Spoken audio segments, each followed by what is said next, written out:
Welcome everyone to my explanation of exercise 2 from chapter 7.1. We're going to take a look at how we can draw medians in a triangle and how we can find the centroids and how to use your protractor to do that.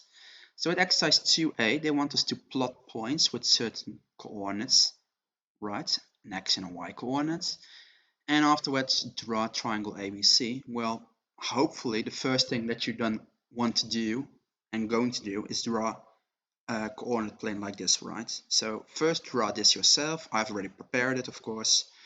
If I now want to find those points, a minus 3 minus 2 means minus 3. First to the left, to the right, right? Minus 2. A is right here. B is 4, so 4 to the right, minus 1. B must be here.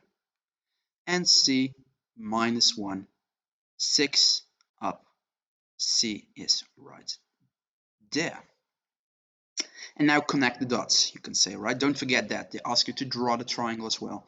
You, of course, use your protractor for this. For me, it's a bit quicker to use this tool right here. So if you don't mind, I do that.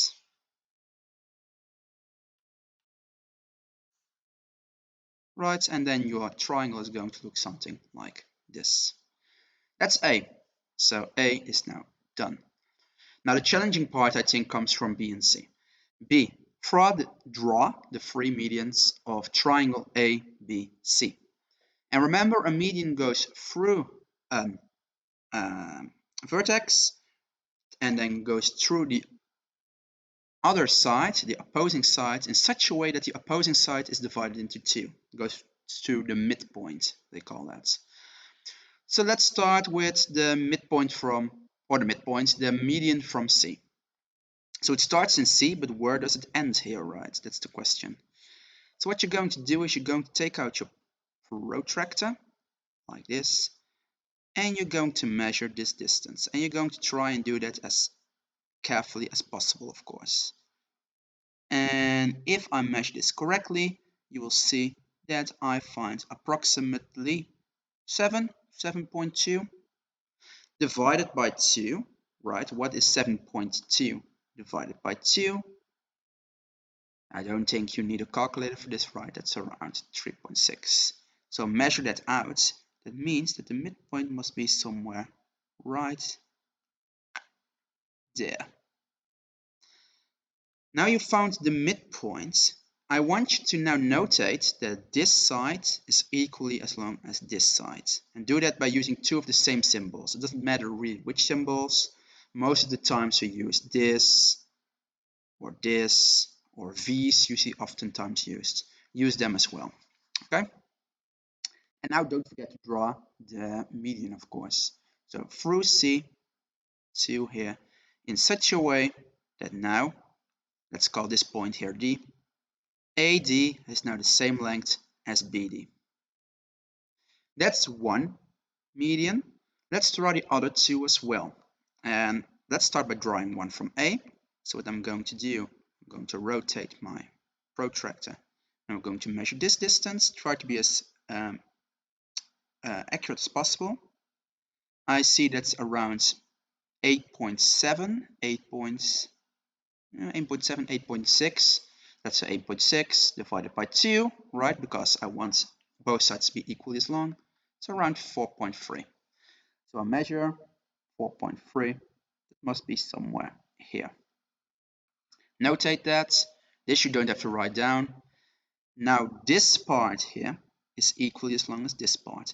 And you see that I don't use the same symbols as here, right? Because then I would say that this is equally as long as this and this and this. That's not the case. Those two are the same and those two are the same.